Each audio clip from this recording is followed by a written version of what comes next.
Obsèques du petit Émile, c'est le cycle de la vie. Le nouveau témoignage de la randonneuse qui a découvert les ossements.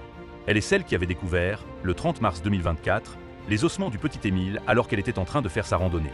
Aujourd'hui, elle prend la parole alors que les obsèques du petit garçon ont eu lieu.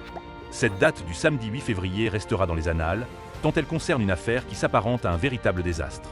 Et pour cause. Ce 8 février se sont tenues les obsèques du petit Émile, disparu mystérieusement durant l'été 2023. Ce n'est que de longs mois plus tard qu'une randonneuse, en pleine promenade, est tombée nez à nez avec des ossements dont les analyses avaient bel et bien confirmé qu'il s'agissait de ceux du petit garçon. C'est donc aujourd'hui, alors que la lumière est loin d'être encore faite sur l'affaire, que le petit Émile a été inhumé. Une occasion forcément spéciale et particulière, notamment pour la femme qui a découvert les ossements durant sa promenade. Elle évoque particulièrement le besoin de tourner la page.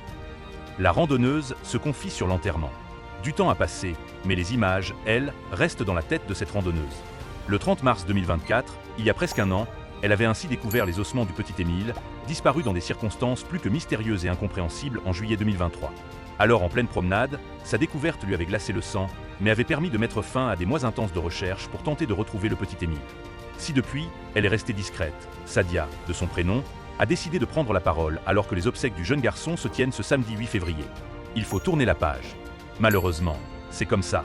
C'est le cycle de la vie et de la mort pour chaque être humain, a-t-elle ainsi expliqué au micro de BFM TV en cette journée si spéciale. Pour elle, l'affaire du petit Émile a longtemps hanté son quotidien et chacune des secondes qui précédaient son départ en promenade, comme elle l'explique. Quand je partais en direction du Haut-Vernay, je me disais « Mais Sadia, si ça tombe sur toi, tu fais quoi ?»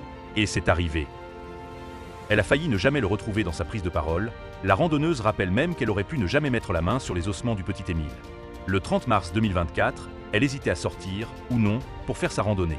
Le destin, lui, l'attendait de pied ferme. Après 2 heures promenade, Sadia tombe sur les ossements du petit Émile. Et là, elle l'a su de manière instantanée. Je savais que c'était lui. On habite au Vernay, il y a eu cet incident. On fait vite le rapprochement. Le petit Émile est inhumé ce samedi 8 février, en présence de ses parents et, fort probablement, de cette randonneuse qui aura permis de mettre fin à ce terrible suspens qui régnait depuis trop longtemps.